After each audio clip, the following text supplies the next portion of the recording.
رسمي بالقبض عليها يبقى ما ينفعش ياخدوها بالعافية.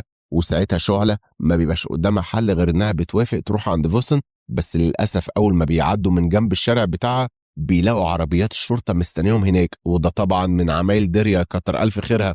ففوسن بتقترح عليهم إن حاليا مفيش أأمن من بيت بلال، وفعلا بيقضوا فترة كبيرة هناك لدرجة إن فوسن بتروح تجيب لها الآلة الكاتبة بتاعتها عشان تشتغل على الرواية الجديدة.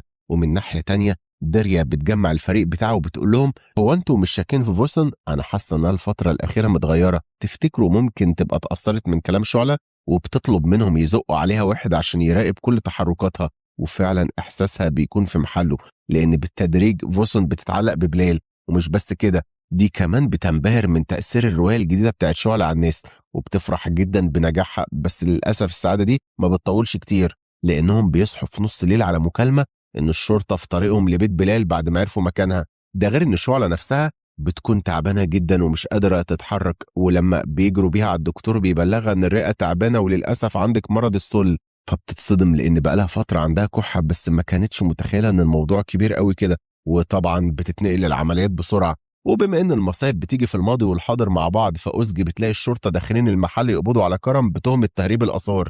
ومن كتر الخوف بتفضل تجري ورا العربية لحد ما بتفقد الوعي في الشارع. وأول ما بتفوق بتلاقي نفسها في بيت أهلها، وأبوها بيكون شمتان على آخره اللي هو كرم حبيب القلب مرمي في السجن لأنه بيتاجر في الآثار. أدي آخرة مجايبك. ولما المحامي بيوصل بيأكد على كلام أبوها، لأن في تاجر اسمه تنر بلغ عنه بعد ما باع له القطع اللي معاه كلها. فأبوها بيكمل في الزيطة، أنا بساعده عشانك، لكن واحد زي ده ما يستاهلش إننا نقف جنبه. وقتها أزجي بتقوله وأنت فاكر إن الشويتين دول هيدخلوا عليا؟ أنا متأكدة إن أنت اللي ملبسه القضية عشان تخلص منه، عمرك ما هتتغير. وبتلم حاجتها وبتمشي. وما بيبقاش قدامها حل غير إنها بتطلب من المحامية بتاعتها تقلب الدنيا على تنر لحد ما تلاقيه وأنا هتصرف بنفسي. وساعتها أبوها بيكون متوتر جدا وبيسأل المحامي، أنت متأكد إن تنر ده سطر وغطى علينا، ولا هيلبسنا في حيطة ويخلي شكلي وحش قدام بنتي؟ وفعلا ده اللي بيحصل، لان بعد يومين بالظبط كرم بيخرج براءة، لان أزجي بتقنع تنر يصور فيديو هو بيعترف فيه بالحقيقة كلها، وان ابوها هو اللي زقه يعمل الحركة الرخيصة.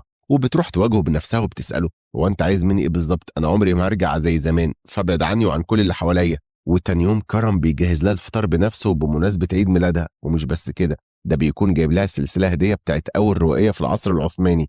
فبتفرح جدا وبتقوله انت اكتر حد بيفهمني وبيشجعني. وبما ان ابوها مش ناوي يبطل فرق، فبيجيب الاكس بتاعها من لندن مخصوص على امل ان اول ما تشوفه تضعف قدامه وترمي كرم في الزباله. ولما بيجي وقت حفله عيد ميلادها بتبقى مجمعه كل اصحابها، وطبعا اولهم كرم.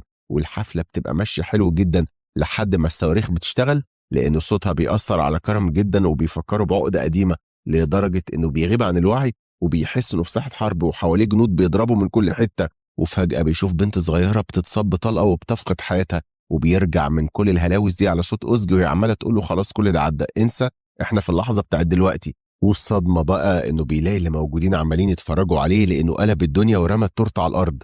وساعتها أزجي ما بيبقاش فارق معاه اي حاجه غير انه يكون كويس، وبتاخده على جنب عشان تساعده يهدى.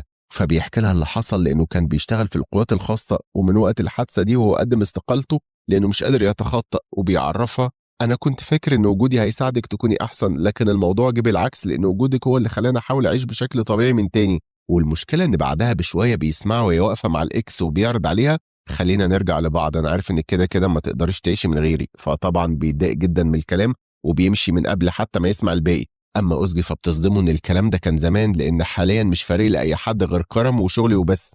وأول ما بتلف وشها بتشوف كرم وهو ماشي بعيد، وبتستوعب إنه سمع كل حاجة. ومن ناحية تانية مع فوسن بتكون جابت آخرها من سلسلة الكذب اللي مش عارفة تخرج منها، وبتروح لديريا وبتسألها وانت ما زهقتيش من الصراع اللي عاملاه مع شعلة؟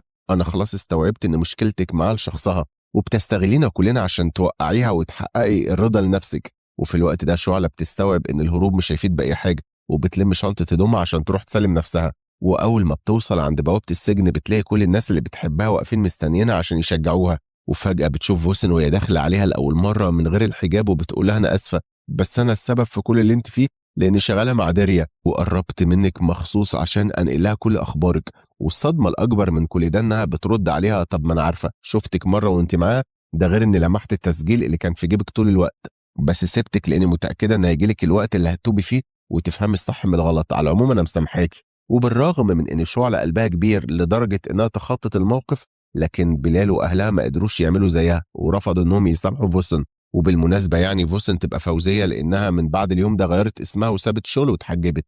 فضلت تحاول مع بلال وأهل شعلة لحد ما أخيرا سامحوها.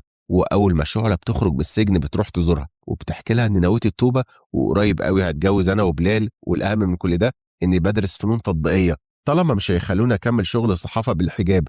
وطبعا كل التغييرات دي بتشعوذ ديريا، وعشان كده بتفضل تحاول بكل الطرق تتواصل مع سياسيين أو رجال شرطة عشان تشوف أي طريقة توقع بيها شعلة. أما أوزجي لما بترجع البيت بتكتشف إن كرم مش موجود، ده غير إنه بيكون قافل موبايله. والمشكلة إن تاني يوم بتصطبح بوش الإكس بتاعها وبيقولها الحياة من غيرك فاضية وملهاش معنى، ولأنها متأكدة إنه بيعمل كل ده عشان بينفذ طلبات أبوها، فبترد عليه إن العلاقات المصلحة ما بقتش بتجيب معاه، يلا بقى من هنا ويا ريت ما أشوفش وشك تاني. وبنعرف إنها سجلت المقابلة اللي ما بينهم وبتبعتها لكرم على أمل إنها تصلح سوء التفاهم اللي حصل، لكن كرم بيسمعه وبيفضل يكمل في الاختفاء بتاعه عادي جدا. فبتضطر إنها تفتش في كل حاجته يمكن تلاقي صورة لأي مكان سري بالنسبة له، وفعلا بتلاقي صورة مسجد مخبية جوه كتاب. فبتروح بنفسها لحد هناك، وأول ما بيلمحها بياخدها وبيخرج عشان يتكلموا. ووقتها بتقول له ينفع تسيبنا أتكلم أنا، لأن بسببك عشت مشاعر كتير قوي ما كنتش تخيل إن ممكن في يوم أقدر أعيشها، زي إن أتجوز وأكون أسرة وأعمل أطفال. وطبعا كل ده عشان كنت معقدة من الارتباط وبهرب من أي حد، بس معاك الموضوع كان مختلف لأن حسيت بالأمان. وفجأة بتطلع علبة فيها خواتم، ولو أنا فكرت أتقدم أنا أحسن. فبينبهر إنها قدرت تاخد خطوة زي كده بعد ما كان مختفي بقاله فترة، وبيوضح لها أنا هربت عشان كنت خايف إن أثر على العالم بتاعك أو إنك تحس إني مش الشخص المناسب. وطبعا ما بيصدق وبيلبس الخاتم على طول، وبعدها بتدخل المسجد عشان تكمل معاه حلقة الذكر. وفي اللحظة دي بتلاقي شريط حياتها بيمر قدامها، وبتتأثر جدا لدرجة إن عينيها بتدمع، وبتحس إن من ساعة ما قصة شعلة بقت جزء منها وفي حاجات كتير قوي اتغيرت. وأول ما بيخلصوا بتبلغوا إن خدت قرار مهم بس هحتفظ بيه لنفسي لحد ما أخلص تصوير والمسلسل يتعرض. وتاني يوم كرم بيوجب معاها وبيعملها الفطار بنفسه، فبتحس لو أنا كده هتعود على المعاملة ال5 نجوم دي وهدبسك معايا. فبيغير الموضوع بسرعة قبل ما يتدبس بجد، وبيسألها انت بتكتبي الخطاب بتاع يوم العرض؟ ومن باب الفضول يعني لما بيقرا الورقة بيلاقيها كاتبة انا مش قلت لك انه هيبقى سر، ابقى اسمعه يومها. ولما بيجي يومها بيكون باين عليها التوتر وبتفهم المساعدة. كل الفساتين اللي انت جايباها نصها واقع يا اما من فوق يا اما من تحت، وده منظر عمره ما يليق لحفلة معمولة مخصوص لقصة مسلسل زي ده. فشوفي لي حاجات تانية تمشي اكتر مع الفكرة. ولان كرم فاهمها اكتر من نفسها فبيسألها الفستان بس اللي موترك ولا في حاجة تانية؟ فبتتأثر جدا من السؤال لأن أكتر حاجة مضايقاها إن دي أول حفلة تحضرها من غير أبوها وأمها. أنا حاولت أقنع أمي لكن رفضت عشان أبويا ما يتضايقش منها، ده غير إنها لو جت لوحدها الصحافة ما هتصدق تلاقي محتوى جديد. فبيحاول يهون عليها بوجوده على قد ما يقدر. وبعد ما بتعمل لقاء صحفي قبل الحفلة وبتوصل قد إيه حياتي اتغيرت بفضل السيدة شعلة، لأنها كانت طول الوقت بتدافع عن الحقيقة من غير ما تجرح أو تضايق حد، بالعكس دي كانت بتعمل كل ده عن طريق الحب وإنها تكسب قلوب الناس.